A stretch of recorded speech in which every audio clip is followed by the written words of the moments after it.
नमस्कार. मनीषा कुलकर्णी यूट्यूब चॅनलवर आपले स्वागत करते मी. तर आज मी तुम्हाला शेगडी दाखवते. तुम्हाला प्रश्न पडला असेल की शेगडी दाखवण्याचं कारण काय, तर ते तुम्हाला समजेलच मी का दाखवते ते. तर ही शेगडी आहे ना, ती पिजॉन कंपनीची आहे आणि तुम्हाला दिसतच असेल की ह्याचे 3 बर्नल आहेत. शेगडीसुद्धा तुम्हाला माझ्याप्रमाणेच छानही दिसत असेल, कारण ती शेगडी खरंच छान आहे, व्यवस्थित चालते. तिन्ही बर्नल अगदी व्यवस्थित आहेत. जवळजवळ 3 वर्ष झालेले आहेत या माझ्या शेगडीला. गॅसची शेगडी ही खूप छान आहे आणि ही छान निघालेली पण आहे.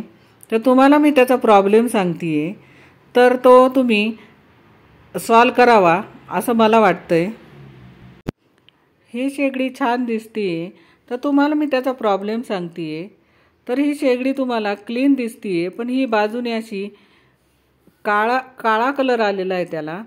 आणि मी त्याला बेकिंग सोडा वापरून बघितला, त्याच्यानंतर लिंबू, त्याच्यानंतर साधा सोडा, असा बऱ्याच प्रकारे ते मी क्लीन करण्याचा प्रयत्न केला आहे, परंतु तो काही ते क्लीन होत नाही.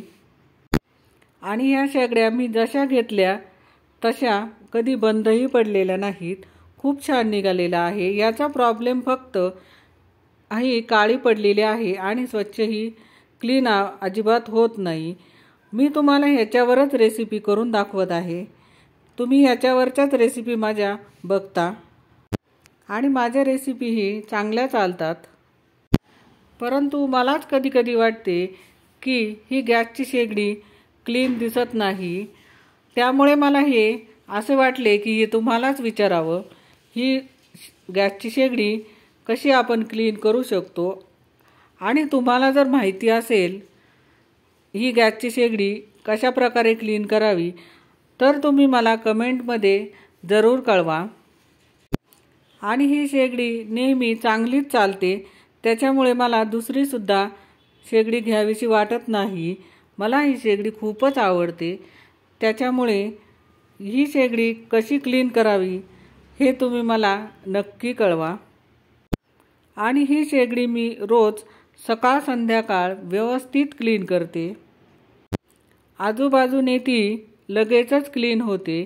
फक्त मध्यभागी त्याला काळपटपणा आलेला आहे, तो अजिबात निघत नाही. तरी पण तुम्ही मला कोणती टिप्स सांगितली तर चांगले होईल.